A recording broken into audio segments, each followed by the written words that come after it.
Hi YouTube family, हे पहा करंज्याचं पीठ तयार करण्यासाठी आपण मैदा घेतलेला आहे। या डब्यामध्ये रवा घेतला आहे।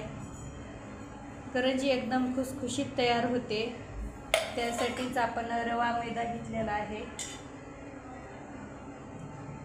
तेल गरम करून घेतलेलं आहे। हे पहा, असं तेल गरम ओतायचं।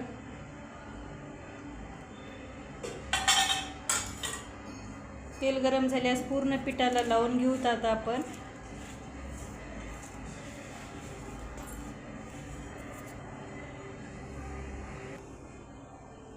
हे पहा, पूर्ण पिठाला आपण तेल लावून घेतलेलं आहे। मस्तपैकी आता आपण याचा पाणी टाकून उंडा तयार करून घेऊ।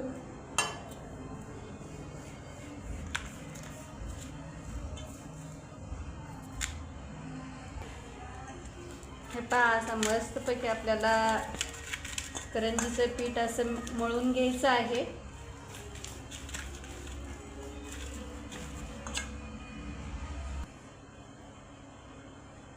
हे पहा, मस्तपैकी आपलं हे पीठ तयार झालेलं आहे। पहा, झाकण ठेवून मस्त अर्धा तास हे पीठ भिजू द्यायचं, मग करंज्या करायच्या।